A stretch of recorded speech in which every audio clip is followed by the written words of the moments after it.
buy a new appliance, many of us can be swayed by smart features like the ability to use it via an app on our phone. But a recent report by a UK consumer group, Which, as not witch hunt, but which, I gather which is right, has revealed that often these products are collecting and then selling your data. 3 air fryers were interrogated. No, they were tested. 3 air fryers were tested. Each of them requested to police presence. Why am I not taking this seriously? Each of them requested to record audio on the user's phone and send it back to China. Watches, security cameras, washing machines, your fridge, speakers, they can all have security flaws and they can be hacked. In theory, you can be watched and listened to. The thought of my washing machine, though, recording my conversation or sending details back to China is hilarious. I think I said this earlier in the show. Mine would be saying, she's putting clothes in there that she surely does not fit. They are too small. But seriously, it sounds a bit creepy, does it not? And is it legal?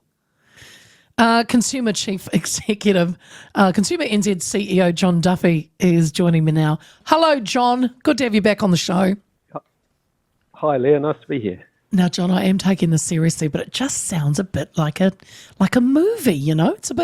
It's creepy. Firstly, is it legal?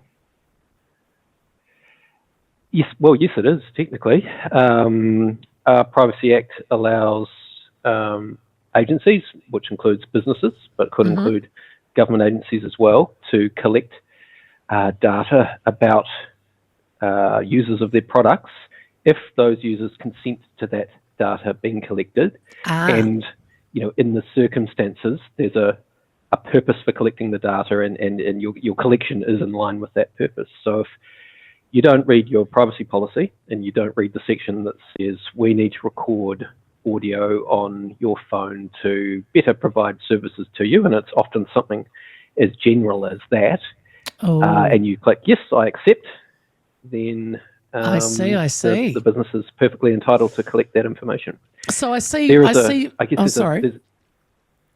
Sorry, I was just going to say there's a separate and bigger debate going on in privacy circles around the quality of that consent, whether, you know, when businesses know that you're not scrolling through, 25 pages of privacy policies and terms and conditions. They know that you haven't read those. You've just clicked accept. Can that consent be deemed genuine? But that's still working its way through the law and privacy practice. See, John, that's the thing. When you were saying that, every time my phone does an upgrade or asks for something, like you said, there's please tick I've agreed to the conditions, and like you said, there's 25 pages, and I've obviously said yes to everything, so I'm part of the problem. But so the likes of Alexa and Siri, they're always listening. We kind of know that, but why would you want, say, an air fryer or a toaster that connects to the internet? I don't quite work that. I can't work that one out. Yeah, look, it's not for me either. But a lot of these, a lot of just bland appliances that washing machines and toasters and things like that we're buying for one purpose are now being marketed with things like voice control or the ability to turn your oven on from the train so that it's heated up to the right temperature by the time you get home. And I actually don't recommend that because as soon as I say that, it sounds quite dangerous. You never know what you've left in the oven, right? But exactly. Or the ability to turn the heater on a cold day from the office before you get on the bus to get home, and so the house is toasty and warm. These are conveniences, and product manufacturers are marketing products and really promoting the fact that these are Internet of Things devices as a real bonus for consumers. But there is a flip side. You're trading away your data for that convenience. Is it then what you're saying? Is it not really? I mean, you've said they're saying it helps my life, it makes my life easier. I can warm up my house while I'm on the train coming home, or is it more manipulation? Well, it depends. It depends on how those products exercise the data collection. So there is, a downside to some types of functionalities. So I think I was recently asked about this, and I used the example of a motor vehicle. Most cars these days have multiple computers in them, and Yes.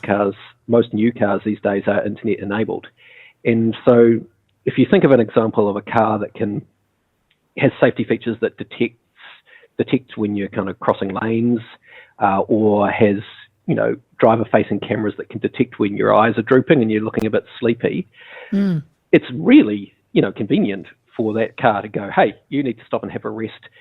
You need to have a coffee.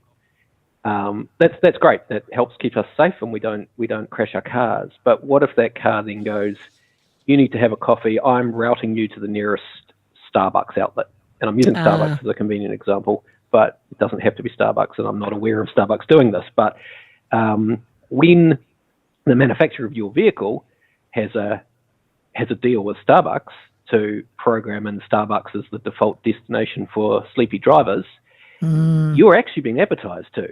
Yes. And your car is, in a way, manipulating you into going to Starbucks. It doesn't feel like advertising. It feels like it's helping me. But yeah, it's helping me get a coffee. And it is. Yeah. But it is at one level. But I know what you're saying. Exactly. It's telling you to go to a certain brand, maybe. Would this also could mean potentially that, because like you said, it knows if I'm been weaving, or maybe I'm a bit fast sometimes, I can go a bit over the limit. Can this all be part of an insurance as well? Can they send stuff in the future to my insurance company and say, look, Leah's a bit of a risk, just quietly. She's, doing this.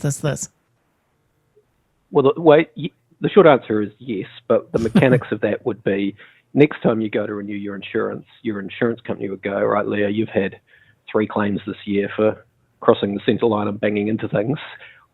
We would like a diagnostic report from your vehicle.